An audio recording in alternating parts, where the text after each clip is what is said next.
8:31 de la mañana, estamos de retorno en Altavoz, estamos en Radio Vital 91.1 FM y también nos puedes encontrar diariamente en tu televisor en Movistar, canal 33 y canal 733 HD. Aarón Salomón, pero también estamos en YouTube. Así es, no, se puede suscribir a nuestro canal de YouTube, estamos ahí como Altavoz Noticias. Efectivamente, los invitamos a estar en el programa, los invitamos también a compartir el programa en sus redes sociales.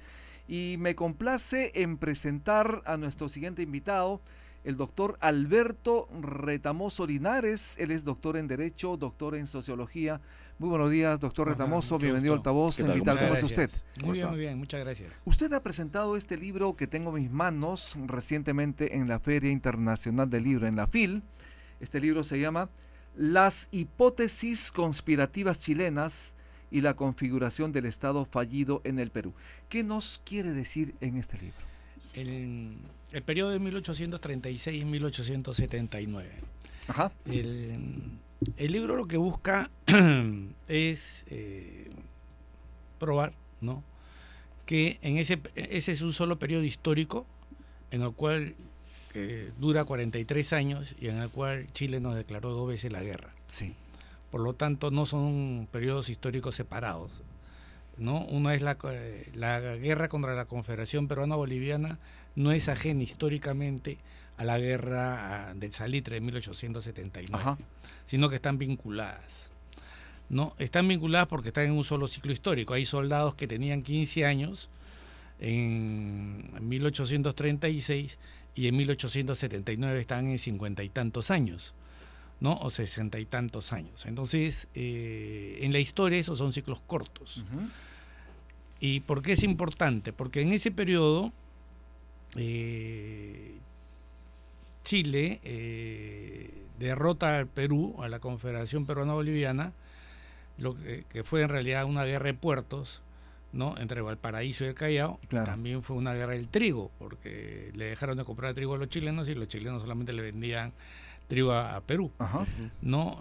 Santa Cruz prohibió la compra de trigo porque decidió traer trigo a Estados Unidos porque Santa Cruz abrió puertos, hizo apertura de puertos, algo así como libre mercado. Exacto.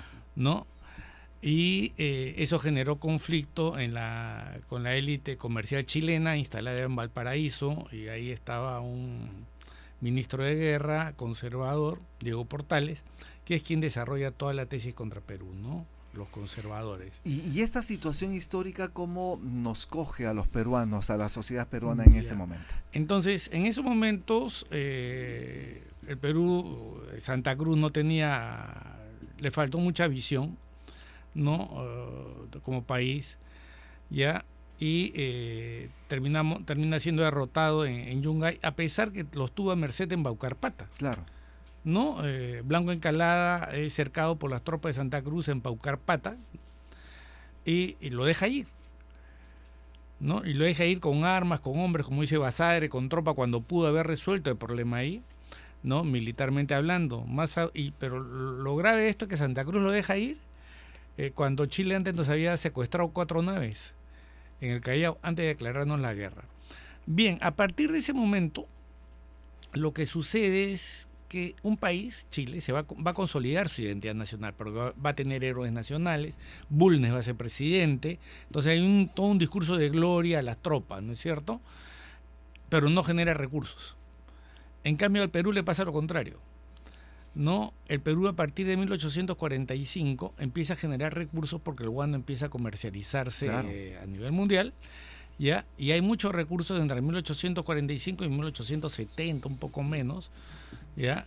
Y en vez de generar un Estado, lo que tenemos y lo que asistimos es a un asalto del Estado por parte de la élite peruana de aquella época. A ver, lo que usted dice sí es preocupante porque esto se puede replicar muchas veces en la historia. Así es. Estamos hablando de un asalto del Estado por parte de la élite peruana, que no es poca cosa. Así es. ¿Qué implicó esto?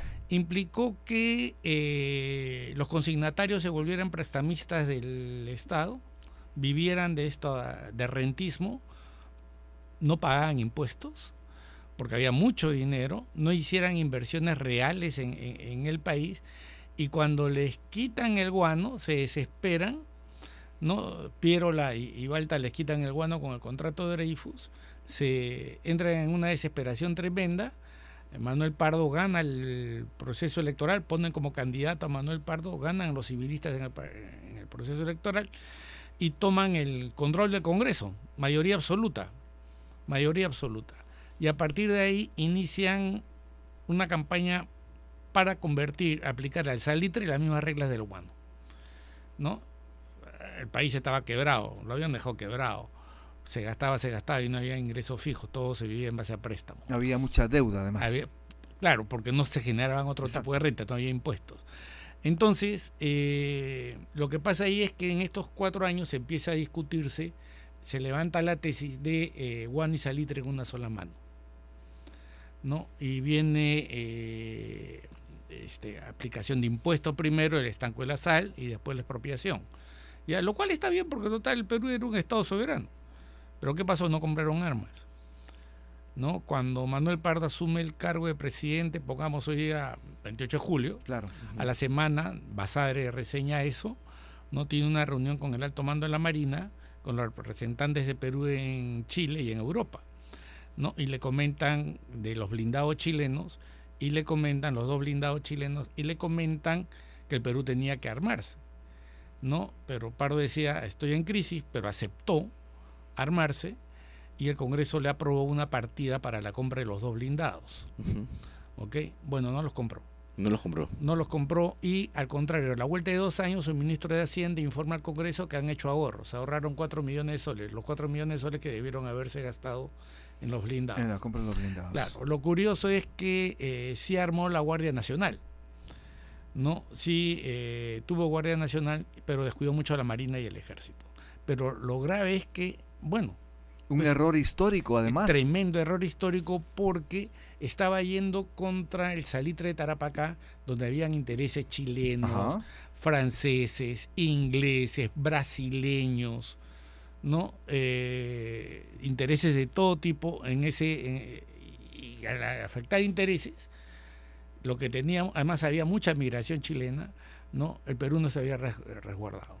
Viene después el tema de Bolivia, pensaba que Bolivia y Argentina eran sus 2 blindados, lo cual era una tontera, porque Bolivia no tenía barcos, no tenía nada, era un pésimo aliado, ¿ya? Y lo que viene después es el descalabro de la guerra, porque Bolivia le pone el impuesto a los 10 centavos, y esa es la excusa, ¿no? Y la alianza peruano-boliviana defensiva, y esa fue la excusa, y el del descalabro estaba cantado. Y lo más grave de esto es que el reemplazo de Manuel Pardo fue peor, Mariano Ignacio Prado, que es el gran chivo expiatorio de la guerra con Chile. Pero tiene negocios en Chile, ¿no? No, pero él puede haber sido de todo, ¿no? En su primer gobierno se le cuestiona la compra de los barcos, Sí. Claro. no abandonó el Perú y todo, Sí, pero sí, no sí. causa el problema. Entonces levantan a la imagen de Mariano Ignacio Prado, ¿no? Que está bien cuestionado, pero no se cuestiona las decisiones políticas. No se cuestiona que nos agarró la guerra con los pantalones abajo, no teníamos armamento. Así es, ¿quién dejó al país desarmado? ¿No? Entonces, en la historia se levanta una figura para ocultar otra. Ese es el tema, ¿no? Porque la historia se puede replicar. Así es. La idea es no repetirla. Así es. ¿Y cómo es que nosotros deberíamos responder a los nuevos tiempos? El gran problema de Perú es el Estado, ¿no? El libro se llama Estado fallido porque teniendo todas las posibilidades, no pudimos tener control del territorio ni generar instituciones porque todo el mundo veía cómo ganar un poco de plata. Exacto. ¿Ya? Entonces, rentismo, además. Así, de ahí sale el mercantilismo, el rentismo, Exacto. ahí sale todo. Todo lo que nos pasa hoy en estos tiempos se genera ahí. Culturalmente, nuestra cultura política se genera ahí. Y la historia es cíclica, ¿no? Han habido 2 momentos en la historia de Perú donde hemos tenido mucho dinero en la hacienda pública. Es este periodo y los últimos 30 años. ¿No? En los últimos 30 años del Perú, porque China empezó a crecer, el motor de la economía mundial, empezó a crecer mucho y nos ha dejado muchos ingresos, que se ha hecho, ¿no? Los casos de corrupción se incrementaron, en vez de consolidar un Estado, tenemos lo que tenemos, un Estado totalmente debilitado, no hemos podido asentarnos como Estado, no hemos podido resolver esos temas. Y esa historia se está replicando y hoy ya lo vivimos tranquilamente con Bolivia, con el tema de Colombia. De Colombia, ¿no? Por ejemplo, ¿qué pasa con Colombia? Hay que distinguir entre lo que es gobierno y ese Estado, ¿no? Y no hay que considerar a Petro loco. Petro no está loco, ¿no? Petro es jefe de Estado y su discurso lo ha dado como jefe de Estado. No sé si lo han escuchado en Boyacá. Leticia. En ¿sí? Leticia, perdón. Habló dijo, voy a hablar como jefe de Estado. ¿Ya? Y cuando habla de jefe de Estado son instituciones, no es gobierno, trasciende al gobierno. ¿Ya? Y efectivamente, cuando uno empieza a ver las noticias, ve que el tema de la frontera con Colombia, los colombianos la tienen presente hace tiempo. Pero con una tesis equivocada, porque esa zona obviamente es peruana. No, que es peruana, pues es la tesis de ellos. Ajá. ¿Ok? ¿Qué es lo que hace un Estado débil como el peruano? ¿No? Crea un distrito en la zona. Le da la excusa. ¿Ya? El distrito, tengo entendido por los comentarios, las noticias que hay, la creación de ese distrito no tenía la opinión favorable de Cancillería, porque en las fronteras no se necesitan distritos.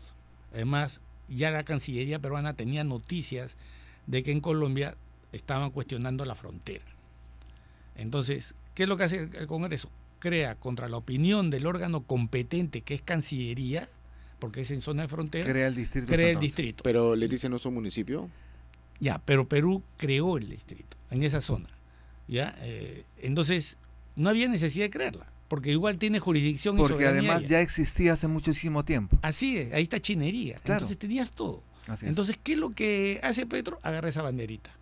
Sobre el tema vamos a hablar luego de la pausa, ¿le parece? Okay, claro. Estamos conversando con Alberto Retamoso, doctor en Derecho y Sociología. Haremos la pausa y regresamos de inmediato.